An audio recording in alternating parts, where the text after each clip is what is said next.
Don't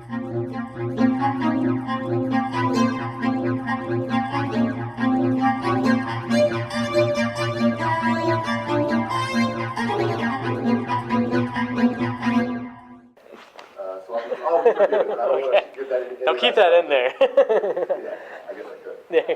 All right, guys, I'll let you introduce yourself and get started. So go ahead. Okay. Group 2, action. Yes. I'm Tyler Mills. I'm Alex Serbetian. I'm Chang Su. I'm Hisam. And today we're going to talk about technology and distracted driving. Now, when we were presented the issue of distracted driving in relation to technology, we thought we'd take a unique approach and look at how technology could solve the issue of distracted driving. And that's really our entire research basis has been on the ways of solving distracted driving using technology methods that exist. So when we defined the problem, this is kind of the logic that we went through. We said technology is one of the causes of distracted driving, which is most people agree on. The technology exists to decrease distracted driving. Distracted driving is increasing, even though there's more and more apps available and solutions available to decrease distracted driving. And some people will use their cell phone and other technology unless more convenient technology exists to prevent that. So what we need to do is determine what is necessary to decrease distracted driving using existing technology tools that are available in the world today. And that's the problem. We want to know why, when there's so many tools available, why aren't people using them? So there's really three tiers of technology tools available. There are mobile applications, which are easily available. Low commitment rate, you just install the app on your phone, you're good to go. Integrated car technology like Volvo, BMW, that also, it's hands-free, but nobody's going to buy a car just for the hands-free technology. So it's a big commitment. And then there's things like driverless cars, which are futuristic, they're coming soon, but that's way out in the future, and that may eliminate distracted driving, but that's in the future. So we committed to was how could we target mobile applications and get information about mobile applications because they're low commitment, and that's something that the ad campaign could target directly. Good. So mobile applications. Since mobile applications have a low barrier to entry and can decrease and nearly eliminate distracted driving, we sought to discover why people don't use the apps, like I said earlier. Most Americans now have smartphones, and you can see in this graph here. In the 18 to 29 range, it's up to this 90% of Americans in the 18 to 29 range that make $75,000 or more have partake in distracted driving. In the 18 to 29, less than 30,000, it's even as high as 3/4. So even in the demographic, which you consider low income, three out of 4 people have smartphones that can use these applications. So this seems like a great opportunity to target. You're not really carving out a niche. You're not really targeting 10% of the population. There's a huge amount of opportunity available. And behavior modification, cold turkey. When you tell somebody, don't text and drive, you're going to die or you're going to hurt someone, that's not as helpful as saying, here's a tool to help you. You can still communicate with someone while you're driving, but you're not using your hands. You're not taking your focus off the road. And it's kind of a better way to wean them off the bad habit. So these are just some screenshots. I just wanted to show you guys from secondary research that we did of what is available out there today. There's a lot of different apps available today. The one on the left, it essentially is for children with parents that want to monitor their children and how they act on the road. Okay. So you can see this one. It essentially says, like William Kirkland was using the phone while going 12 miles per hour, and it notifies the parent. So this is not for the person driving, it's for someone else to monitor. Like a boss, maybe. A boss, so it could be a corporate environment, a business environment. So there's a lot of opportunity there. So that's not even self-regulation, that's another entity watching you, but it might be like a child or a company. The other 3 apps are essentially notification apps, and these are the most popular, but the price range, features vary quite dramatically. And these are available on all operating systems that are on mobile right now. From BlackBerry to Windows Phone to Asha, there's a lot of niche, they all exist. The one on the top right is actually what I have on my phone. It's called the Motorola Assist. Google, and Google bought Motorola, they basically, one of the teams they wanted was this team. And when they sold Motorola a couple weeks ago to Lenovo, they kept this team because they think that automating and keeping driving safe is a huge part of the Android experience that can make it different from other companies. Essentially, when you start driving, they know that you're driving by using the accelerometer in the phone. So it's a huge automated feature. You don't have to go and mess with the phone. It's automatically done for you. So there's a lot of stuff out there, and we found that with our secondary research. If you type safe driving on these app stores, you're getting 1,000 results. But why aren't people using that? And that's what we wanted to do with our primary research. Wait a minute, Tyler. So it knows you're driving. So what? I mean, what does it do? Essentially what it does, you can do things like talk to me. As soon as it says you're driving, it knows you're driving. You'll see this little icon in your top bar. It's a road. So you know it's activated. You don't have to do anything. Yeah. And once you're driving, it'll say, like, my fiance's name is Kimbria. Kimbria is texting you, and this is what she says. And it'll read it to you. And then you could just say, do you want to respond? You say yes or no. And you say yes, and then you just say with the sentence that you want to reply. It'll turn that into text, read it back to you, and go. And it's usually a less than 15-second process. And you really don't have to put a lot of thought into it. You can just go and you can keep your eyes on the road. You don't have to look to the screen to see if it's listening correctly because it'll read it back to you. So you never take your eyes off the road the entire process. A lot of the solutions nowadays that are lower tech, like the ones that are built into cars, you may have to look at the screen to see that you've activated it. It may ding, but it never reads the text back to you, so people don't want to use it. So these are getting more and more advanced, and we're wondering why aren't people using these, even though they're pretty much solving the issue of taking your eyes off the road. When you use the Google version, it uses Google's database of all the voice entries. So you have a huge database of voice recognition that is available to you that can really solve this problem. A lot of people say they don't want to use voice recognition because it's bad, and you get really bad. It can handle accents, different languages very, very well. So stuff exists out there, and we found a ton when we did our secondary research. So our approach. So, to set ourselves up for this experiment, we use secondary research as our foundation. We used a lot of databases. We used several articles over the internet, as well as government articles to provide us what they consider distracted driving, what experiments have been done already, and as Tyler mentioned, all the apps that are currently available up to this point. Then, by doing our survey on Qualtrics, we then try to compare what we found through our primary research to the secondary research that we found. And with the primary research, we found obviously such things as demographics, the current habits, and as Tyler mentioned, why people aren't maybe using the apps that are readily available, their perceptions and attitudes to these types of applications. And then with their answers, we will provide conclusions and recommendations. Sounds good.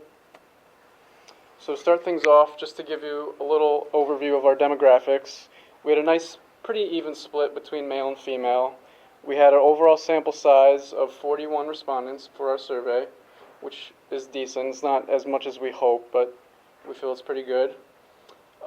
With those demographics, 83% of our sample currently use a smartphone right now. Going back to what Tyler mentioned before, with the smartphone users, a lot of these responders fall between the ages of 18 and 40 roughly, and luckily we got a good response because most of our sample size is between 18 and 34. And then another aspect of our demographic is that most of our respondents we can assume are pretty well educated because most of them have at least bachelor's and master's degrees. So moving on to more primary data, we used a video within our survey, and based off of this video, we are able to tell that 93% of our respondents believe that texting while driving can in fact be fatal. With that also, 63% of our sample state that the number one cause of unsafe driving is actually taking your eyes off the road and handling some sort of other device while driving. So one of our questions dealt with a ranking system of what you felt was either highly dangerous or extremely dangerous. Searching the web was the number one aspect while using your phone. 38 out of 40 people, which is 95%, felt that searching the web was either extremely dangerous or highly dangerous. 88% felt that texting is extremely dangerous or highly dangerous. Using your mobile apps while driving was also found to be extremely dangerous. And speaking on the phone somehow only got 40%, but the majority of them felt it was mildly dangerous. That's interesting. Which was right in the middle. Yeah, the way that they, maybe it has something to do with the fact that remember when I was, just 10 years ago, before the dawn of the real smartphone, people used to think that talking on the phone was a terribly dangerous thing. But now, in comparison to heavy texting and things like that, it is not seen as dangerous anymore. So when you ask these questions together in a block like that, they won't say that. They have to compare it to what else is out there. Absolutely. And so they'll look at that speaking on the phone as being not quite as dangerous because of, Yeah, which kind of makes sense with our findings, because the number one reason why they felt driving could be unsafe is because your eyes are taken off the road. So I guess we can assume that if you're holding the phone, you're still looking where you're driving, but if you're texting, you kind of have to look somewhere else. When I'm in the car and my wife tells me some bad news, that's dangerous. Yeah. I'm not looking at her. Yeah. And I don't really, my hands aren't off the road, but it's still dangerous. Yeah. Yeah. Yeah. So, what is it as dangerous as texting? I mean, you and me talking? Probably. I don't regard it in my head as such, and I think that's what's being reflected. That's why it's tough, and that's why we're trying to use the fact that if you're taking your eyes off the road or if you're holding something else, then that's where the unsafeness comes into play, and distracted driving. So we actually gave our respondents availability to tell us what word or phrase comes to mind when you hear the phrase distracted driving. The number one, or I'll keep that as last. Several of them were texting while driving. It's irresponsible, it's stupid, it's dumb, and then the number one phrase that was reoccurring was actually dangerous. So, And we censored some of these results. There was Yeah. some more. Some people frown very heavily upon texting while driving and distracted driving. So it's a very passionate issue. Yes, there is. But do they do it themselves? Are We'll afraid get- of everybody else texting and driving, or do they do it themselves? They say, well, I See, can do it. Yeah. They can do it. When we did a crosstab, it seemed that there was no they were consistent. A few people that were like, this is irreprehensible, it's terrible, they were, they're pretty consistent. Kind of unlike the last two things. Yeah. But go on. Yeah. So just based on these findings, our sample is telling us straight up, and that they agree, that interacting with your phone, whether you're holding it or you're texting it, whatever, is extremely dangerous, especially texting. They feel it's stupid and irresponsible and extremely dangerous. So making it unnecessary to view, hold your phone is what we're trying to go after. So now to compare some of our primary data to secondary data, one of the questions we had was to try to attempt to see how often our respondents actually were texting while driving, talking while driving on the phone. So on average, 9% of our respondents, on average, our respondents said that they text 9% of the time, and they speak roughly 11% of the time while they're driving, which we thought was actually somewhat accurate based on what the Ad Council presented to us as well. Yeah. So then using some of our secondary research, however, and based on some of the theories that you want us to look up, this kind of goes against what we looked up as the theory of planned behavior, because the National Safety Council states that almost, or more in fact, 26% of the nation's car accidents are occurring because of people using cell phones. Another study we found is that 31% of U.S. drivers have read or sent a text message while driving a vehicle in the past 30 days. So 31% is a pretty huge discrepancy from 9% of what we found. And then another source that we found states a survey that 26% of mobile phone users admit to driving while texting, and nearly 60% of these respondents fall between the ages of 16 and 19. So there's a Does that mean that the people between 16 and 19 are just us? Yeah. Or does that mean that people do it less when That- they get older? that could be another facet we could But the main dive into. And the main But- thing seemed to be it was inconsistent with our Yeah. data. Like, there's definitely a disconnect, and if you look at the amount of data that's available, there's a major disconnect here, and people aren't honest about this. They don't want to be. It's very highly frowned upon in today's society. People are like, I need to be in contact with people today. I need to make an emergency message. Don't judge me. But they don't want to say that even on an anonymous survey. So. Yeah. I suspect that when you get a text from somebody and you answer it, and don't crash. It's like it's sending a little message, hey, I did this. And it builds up too. Yeah, Yeah, it's I just mean, like, you know, after a while, you're just like, I can do this. I'm Superman, you know, I can do this, you know. And then one day you 10 minutes without. you're in the back of the trailer, you know, and that's, I think that's what's going on.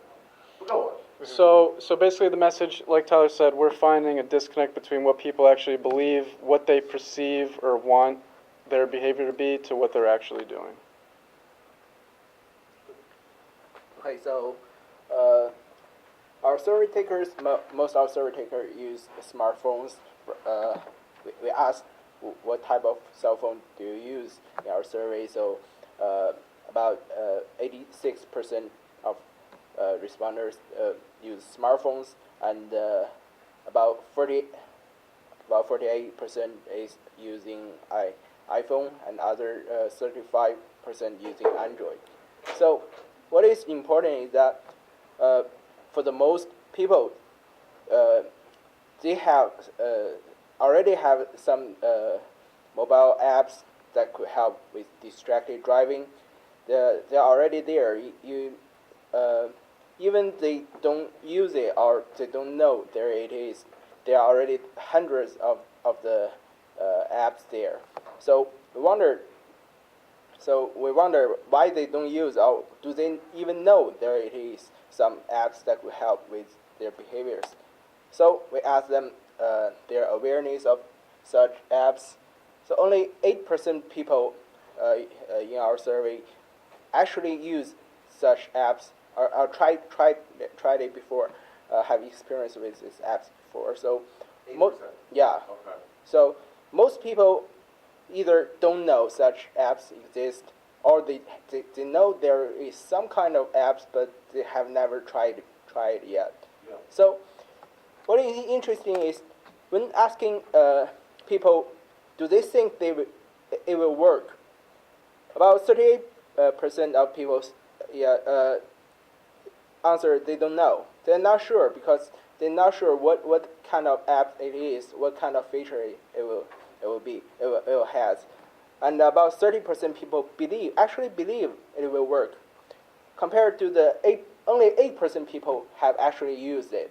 So, but 30% people believe it will work. So the gap between these two numbers indicate that we might want to use some marketing method or some other advertisement to fill the gap, because people believe it will work, but they don't have it yet. They don't have a chance to try it yet. So we also ask people's attitude as an initiator in the communication, like the people who try to make a call or testing to a driver. So when we ask if you what do you feel if your call or a text get blocked by the apps or get auto reply by some software? Yes, most people will say it will totally be okay. Yeah, they think as long as they say the driver could make response later, when it's more safe to that. So yeah, but an interesting fun is that although people think the response could be delayed, but they try to inform the driver that they have made the call. They want the driver get informed that, oh, somebody is calling me, but they don't expect the driver pick up the phone or something like that, which is actually distracting, because if the driver knows there is a calling on the way, he will be already distracted. So yeah, that also proved that the former campaign of targeting the initiator is probably very useful. So as Taylor talked about that he used the apps himself, and as he talked about that people are aware of these apps out there in the market, and people do believe in it in some ways. So we ask questions about what is the methods that they think can be used to prevent distractive drivings in technology terms and in apps. So we have several answers for options: Bluetooth, software that blocks incoming calls or texts,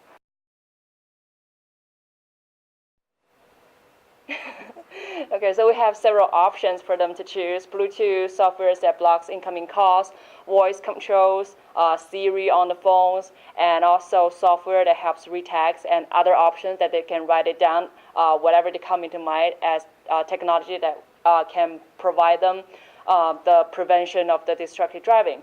And the result turns out that software that blocks incoming calls or texts is the same level important as Bluetooth. So people do believe in that the technologies can be used in terms of smartphones, apps, when they are using it in the future, and which proved our point in awareness testing. And also one of the interpretation in that is that people do believe in this, and they have this open in their minds. And as in the status showing that 63 respondents view software in the phones can be effective methods. And some others mention put the phone somewhere else as well. And also they list several methods that can be used. And more than half of them do agree that software is a good way to go. And then we ask them again, let's say, if people do believe in this technology, why don't they have it currently right now in their phone, as Taylor does?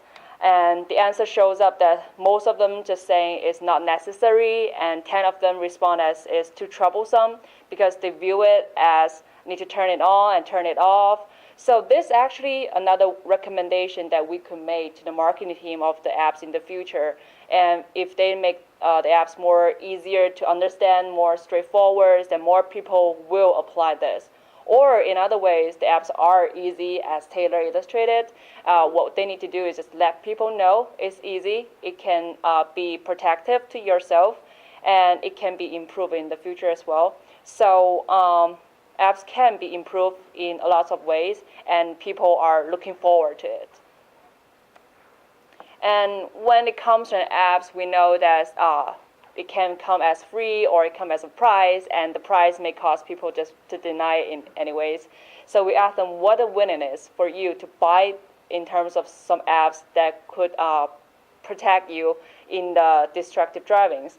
And the responses willing to pay for the apps is pretty low.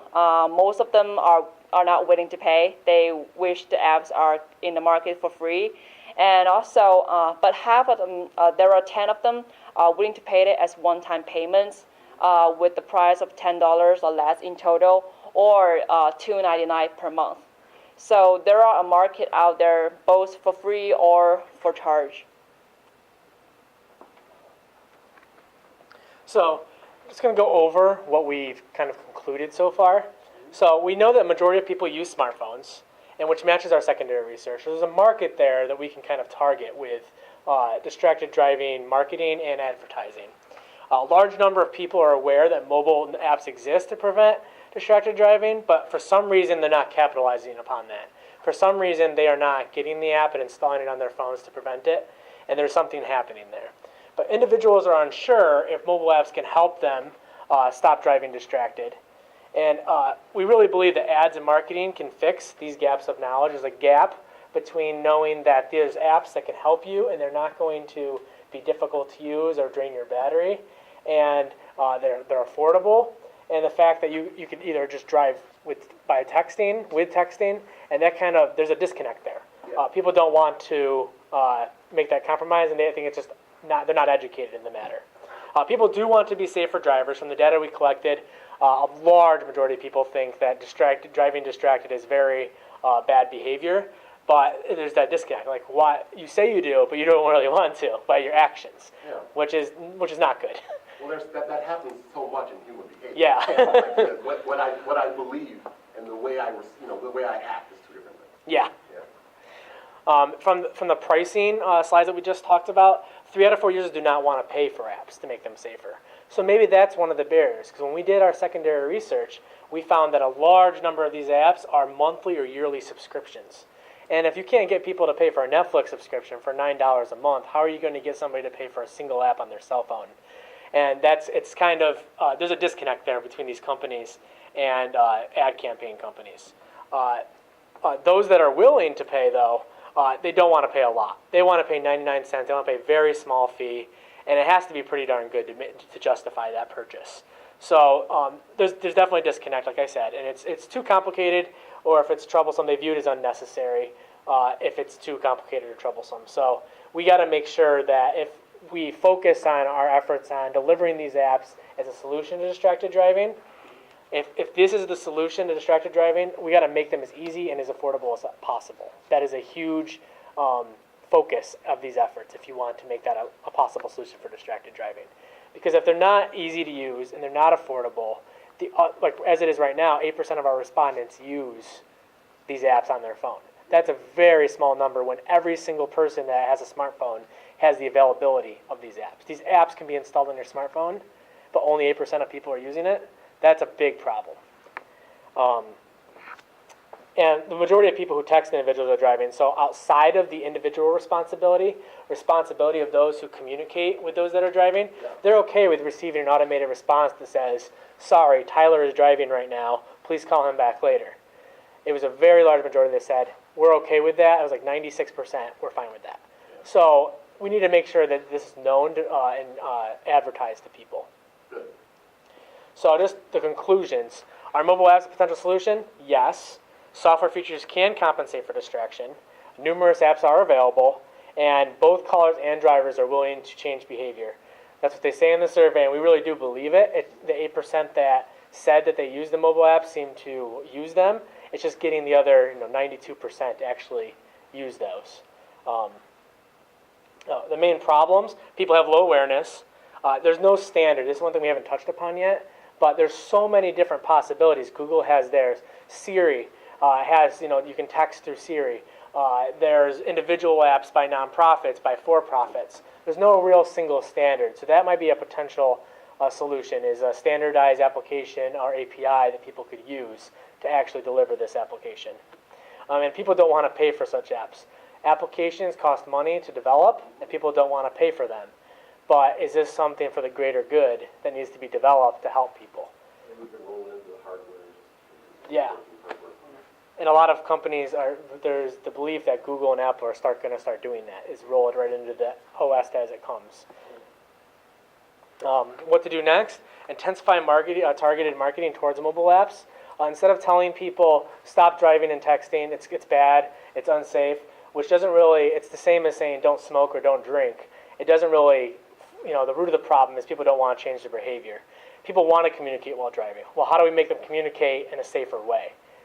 Taking your eyes off the road, we believe, is worse than, is not as bad as looking down and looking at your phone.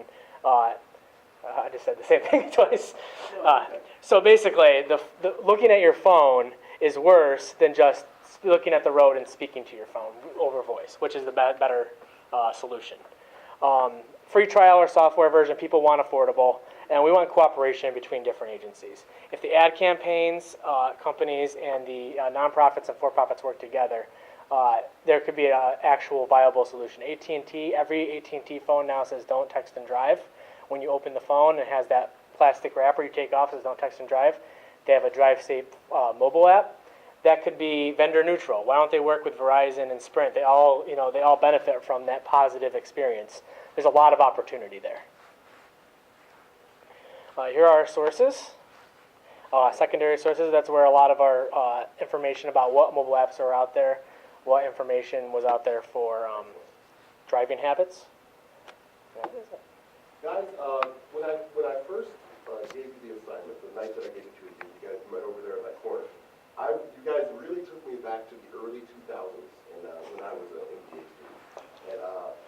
And then this presentation was pretty classic MBA, and I'll tell you why. MBA students have long had a history of leveraging current technologies in order to solve problems, and that's the approach you guys took. I mean, I don't have to tell you the story about FedEx and the fact that that guy was an MBA student at the University of Memphis who started that. And he said, listen, we have the ability to track packages very well. We should do it. And the professors at the time said, this is a stupid idea. With a multi-billion-dollar company, right? When I was an MBA student, we had to analyze a project over getting old folks to take their medicines, right? And what we came up with is, we had the technology at the time to be able to have these medicine bottles ring, and so that old folks knew to take their medicine. Because, but the thing was that was a good idea. But I think that product was very similar to this one, in that if you don't take your medicine and live, then, you know, I mean, I'm a person now, I'm getting to be pretty old, I take a few meds. And if I forget to do it, guess what? I don't feel crappy. You know, it's just that I have to start doing it in order to, like, have long-term health. But if I miss one, I don't feel bad. And if those guys, you know, drive somewhere and take a text, or they, you know, or they use their phone in order to check Snapchat, then if they don't get into a horrible accident, then they you know, they got away with it. And so the question is, I'm asking you guys to just speak extemporaneously on this. Can you use technology in order to solve that problem? The fact that people, you know, they still will live. For the most part, they will live until they don't. I'm a programmer by trade, and I heavily believe in automation, solving a lot of those issues. If people don't have to go and enable the app when they start driving. Mine, for example, Motorola Assist, as soon as you start driving, it's automatically enabled. You can Is it frustrating in any way? I have not had an issue. I love it. When people are in my car and they're like sitting in the back, I'm driving somewhere, and I get a text, like, whoa, that's really cool. Like, it actually reads it out, and you can get HD voices that are really crisp. It doesn't sound like a robot talking to you, and Google is constantly improving that. And it's not like a thing where you have to set the app. I see what you're saying, though. If you have positive reinforcement every time you text and drive, you're thinking nothing's going to happen. But if the phone comes pre-packaged with it, and you just if you can disable it, but if it by default, and they just start driving in one day and they get a text and they realize, whoa, I just got a text and it just read it out to me, and I can just talk. It just kind of, you know, they're just going to go with it, because I have had no issues with my, you know, I speak fast. You can actually, it'll compensate for that. It'll correct. You want to say the text, they'll do it for you. And I've done it in snowstorms, like, where are you? Are you okay? You know, people want to know you're okay in a snowstorm. Right now, you just stop, you don't reply for an hour because you're stuck in a snowstorm. That's kind of worrying to somebody. Now you can be like, yeah, I'm okay. I've done that in the past month, and it's been great. So I definitely think the solution would be automating it so people don't have to interact with it. It kind of correlates with our cost issue. People don't want to pay for it either. So I definitely believe when Google and Apple and Microsoft are going to definitely implement these into their Siri, Google Now solutions. So is it going to affect the way that people actually, in other words, when you go to make a text, you only know one way to make a text. Yeah. But now you're talking about these different ways of doing it. Is it going to bother people to do that? Yeah, probably. I think it's more like when safety valve first introduced to the people. Yeah, the people driving like a social norm that people feel like so for the 99% time the safety valve won't work, but right now people will feel it should be wear a safety valve. Yeah, and it's weird how that happened. I remember, I'm old enough to remember when they made that law, nobody liked to wear their seatbelt. Yeah. And now you get into a car accident, everybody just reaches for the seatbelt. You feel wrong if you don't have it. Yeah, you feel naked, right. Sue, if you could do that survey over again, what would you do again? What would you do over again? What would you do differently? Definitely. Yeah, just speak. I gotta ask you that question. But, I think that we have made a great survey, and there's a great perspective to study. And it reminds me of when the Bluetooth come into the market, and this more like similar to the apps. Like people at the beginning saying that I'm okay on the phone, I can put on a speaker, or I can just hold it when I'm driving. But now more and more are using Bluetooth, and it is the same idea or similar ideas to the apps in some ways. Once people adopt it and they know how it works, and when it comes to an affordable price, they will do it. Alex, last word. Is there enough value here to get the masses to change behavior? I would like to say yes, but to give an honest answer, I think we all know that one simple survey with only 40 people won't give us a good enough sample size to say. That's what your answer. Definitely, the whole population will give in and buy into these type of applications. But I mean, I think all four of us do firmly believe that they're readily available if people are more aware, and if they're pretty cheap. And like when I was saying before, if you can get the phone out of people's hands and put it somewhere where they don't have to see it or look at it, Yeah. then I think we solved a big problem there. You know, you led me to one final question now. Is there going to be any kind of difference in the new supplantation of wearable technology that's going to supplant this stuff? I mean, when you're talking about phones, pretty soon it's going to be my wristwatch and my glasses, right? Yeah. Is that going to change the game? Yeah, That could be I huge. definitely think so, because I don't know if you saw the Motorola 360. Hell yeah, so it's It, awesome. it looks really nice. Yeah. I'm gonna get one. Oh, But it say what? integrates with Google Now, and that Motorola is